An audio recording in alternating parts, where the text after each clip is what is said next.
उसी रंग के कपड़े में टोका लपेटा हुआ है, तेज करवा के आए, लाइब्रेरी में पहुंचे, अस्सलाम वालेकुम जी,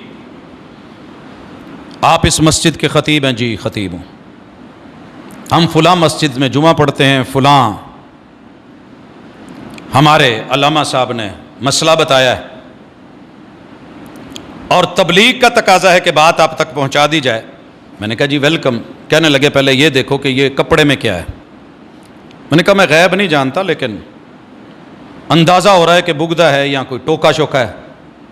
खोला तो बिल्कुल ताज़ा तेज़ किया हुआ दरमियान में रख दिया और कहने लगे कि एक मसला है, आपसे पूछना है, अगर आप सच्चे हुए तो ये पकड़ के हमारी गर्दन उतार देना, अगर हम सच्चे हुए तो आपकी गर्दन उतार देंगे। ये होता है तरबियत का असर। जाओ लोगों, पूरी रूए जमीन पे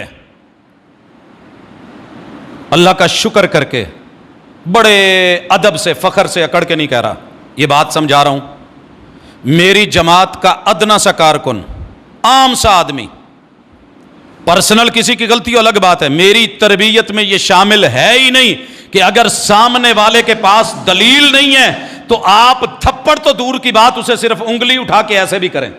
नहीं, मुझे भी यहां कई साल हो गए हैं, एक दफा मैंने कि तरबियत की हो कि ये किताबो सुन्नत का मसला है, ये मेरे मसलक का मसला है, जो ना माने उसको पकड़ लो, जकड़ लो, गिरेबान पकड़ के घसीटो, हाशा व कल्ला नहीं। मुझे इतनी भी शरीयत ने इजाजत नहीं दी है कि मैं उसे घूर के भी देखूं। मुझे तो पत्थर मार के भी निकाला गया था मेरे महबूब को, तो हौसला यह था कि फरिश्ते आ गए थे और मेरे महबूब ने झोली उठा दी थी। अल्लाह इन्हें कुछ नहीं कहना, अल्लाहुम्मा हद कौमी फइन्नहुम ला यअलमून, इनको मेरी कदर नहीं, इनकी पुश्तों में कोई निकल आएगा जो मेरा कदरदान होगा। ये बर्दाश्त सिखाई है मुस्तफ़ा सल्लल्लाहु अलैहि वसल्लम ने। पढ़ा करो सीरत। खैर, कहने लगे जी ये हम आपकी गर्दन उतार देंगे, आज फैसला हो जाए, आप हमारी उतार देना, हम घर कह आए हैं।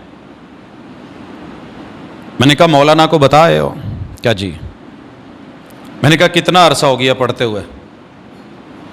कोई मदरसा मदरसा भी पढ़े हो? जी पढ़े हैं। School college? जी। मैंने कहा फिर यार वो मसला तो पता नहीं आप क्या पूछेंगे, पहले मुझे ये बता दें कि अगर दलील से एक बात साबित हो जाए और दूसरा बंदा उसको ना माने, क्या उसकी सजा गर्दन उतारनी है? नंबर एक। नंबर दो, मैं कोशिश करता हूं एक दलील